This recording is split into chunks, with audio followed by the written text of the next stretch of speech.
I guess I should tell you a little bit about myself before I get into the experience that I had. I was born in Missouri, and I was brought up as a service brat. My father was a career man in the Air Force. I went to school in Japan, Germany, France, and Hawaii. I jumped around quite a bit, so I didn't get much of an education when I was young. But I did finish it all later. When I was 17 years old, I went into the military service, United States Navy. And my first duty station was in Jacksonville, Florida. And then from there, I went over to the Far West Command.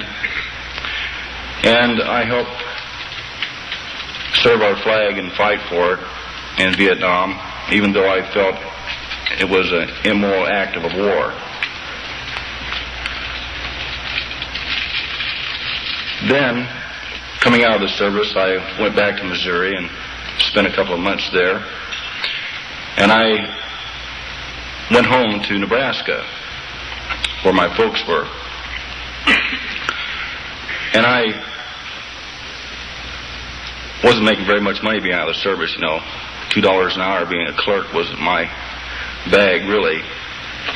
So I wanted newer fields, so I always wanted to be in law enforcement. So I talked to my father about going into law enforcement, and he decided that the State Patrol in Nebraska would be a good idea. So we filled out the forms and everything, and I had to go to the ASHLAND, Nebraska, to the police department to get a police check. So I walked in, and 5 minutes later I was a policeman. They hired me there.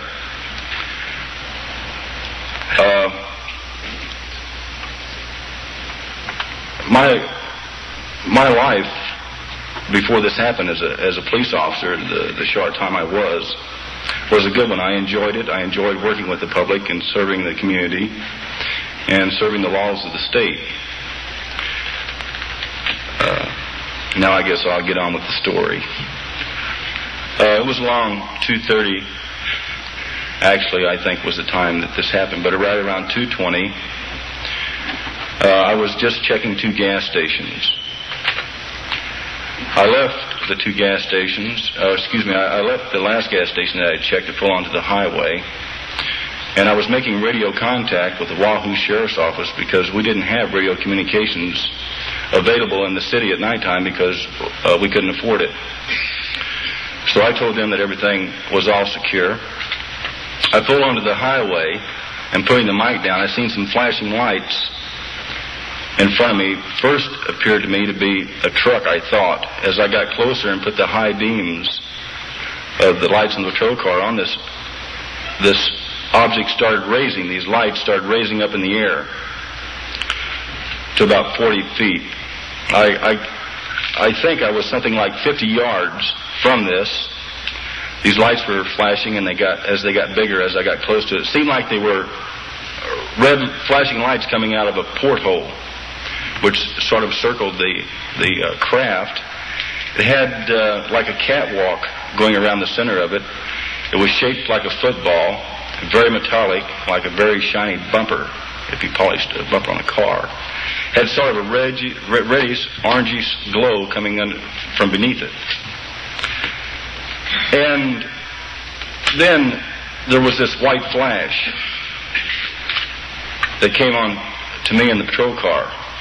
It felt as if we were being pulled. And then it was being pulled. You know, we were being pulled up the side of this bank to the left of the road and up toward this field, the car and I felt nothing. At first I felt kind of stunned and shocked, and then I felt sort of tingly.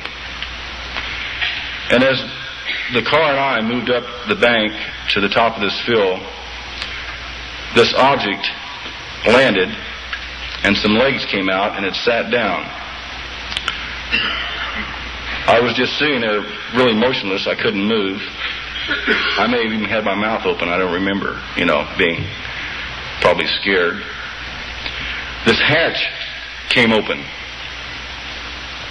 And this light came out of the hatch, and this form came down and looked the form of a human being. And this form started walking toward the patrol car with an object in both its hands. Appeared to be hands. And he was walking straight toward the patrol car. As he was doing this, another form came out and started walking toward the patrol car also. As this being got in front of walked up to the front of the patrol car with this object in his hand, which looked sort of a squarish oval type. It looked like it had a lens in front of it. And the only thing I could think was, oh my God, what's going to happen now? And this green light came out all over the car, and then sort of like went back in again. And I felt a sensation then, and then I felt nothing, like I was just there and that was it. And this other being started walking up toward the car. I was sitting straight, looking straight. I couldn't even move my head. And he walked up to the car, and the window was about 3/4 of the way rolled down, and he had an object in his hand, a silver object that looked like a big pencil with a round ball on the end of it. And he pressed this against the side of my neck, which I felt some pain from, and said, ouch. Then he stepped back, and I sort of sat there, and he opened up the car door and just went like this. And I sort of raised up out of the patrol car, and I was looking at him, and he was looking at me. And he said, are you the watchman of this town? And my response was, yes, sir. He said, come with me, watchman. And we started moving toward the spacecraft, and it felt like I was walking on air.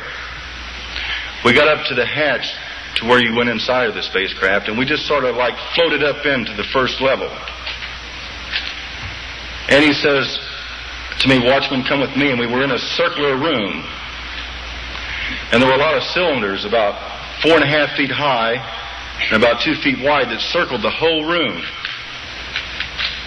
And it had sort of like a cable running through it, 2 cables running through these. They looked like tall batteries to me.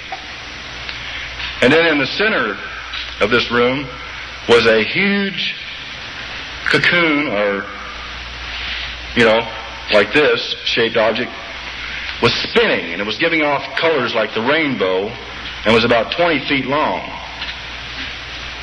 And it seemed like these cables were coming up and connecting to these 2 block things that came down on each end of it. And we walked the complete circle in there. And I said, what is this? And he said, this is how our craft operates. And he said it operates on electrical reversible magnetism. And then I looked at him, and he said, come with me, watchman. And we walked back over to where I had came up in with him, and this glass sheet came down. And we stepped onto this, which I felt, and we moved up into the second level of the craft. And lo and behold, I've never seen anything like it before in my life, with so many different types of instrument panels and computer type things that you just wouldn't believe it. This cone thing was right in the center of the floor. You could see half of it from on top and half of it from the bottom, but it gave off a red glow that sort of not flashed, but kind of died down and then came back up again.